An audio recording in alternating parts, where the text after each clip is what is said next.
कितना शानदार ये देसी जुगाड़ लगाया है। ये बॉटल कुछ टांग रखे हैं, बॉटल के बीच में ये लोहे की छोटे छोटे बोल्ट हैं लगा रखे हैं, कागज़ और पॉलिथीन बांध रखे हैं। इधर भी देखिए ये बड़े बड़े कागज़ और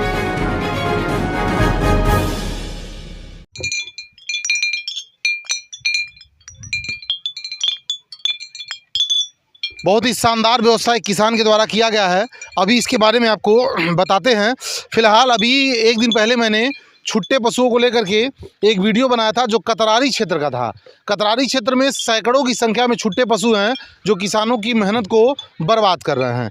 ये भीटी क्षेत्र है, ये पूरा एरिया कोडीराम ब्लॉक अंतर्गत पड़ने वाले भीटी का आता है। ये तमाम खेत अगल बगल आप मेरे देख सकते हैं। ये आलू की खेती की गई है एक किसान के द्वारा, और उस किसान के द्वारा अब ये तो मुझे पता नहीं कि ये खेत किसका है, लेकिन वो शायद छुट्टे पशुओं से इतना परेशान था, संभवतः अगल बगल के खेत भी उसी किसान के होंगे। छुट्टे पशुओं से परेशान होकर के उसने देखिए कितना शानदार ये देसी जुगाड़ लगाया है।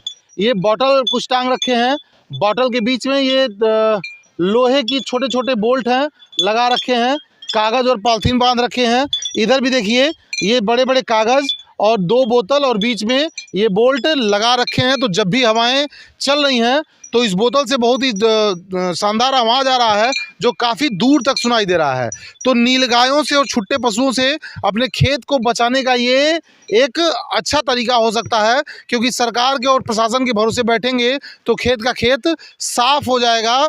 कहीं छुट्टे पशुओं को गौशाले तक पहुंचाया नहीं जा रहा है, तो इसलिए खुद किसानों ने बागडोर अपने हाथ में ले लिए। और देख सकते हैं इस किसान के द्वारा कितना शानदार व्यवस्था किया गया है। एक लकड़ी का बड़ा सा पोल बनाया गया है, एक लकड़ी इधर डाली गई है, उन पे बॉटल्स लटका दिए गए हैं और उन बॉटल्स के बीच में लोहे के बोल्ट लगाए गए हैं, बड़े बड़े कागज़ लटकाए गए हैं। तो जब भी हवाएं चल रही हैं, कागज़ पे प्रेशर पड़ रहा है, तो बोल्ट जो है बॉटल से टकरा रहे हैं और आवाज़ आप सुन सकते हैं। काफ़ी दूर तक ये आवाज़ सुनाई दे रहा है। अब अभी तो हवाएं हल्की हो गई, लेकिन जब तेज़ हवाएं चल रही हैं तो काफ़ी आवाज़ दूर तक जा रही है, जिससे छुट्टे पशु इनके खेत से दूर रहेंगे। तो एक अच्छा तरीका है, आप भी इस तरीके को अपना सकते हैं।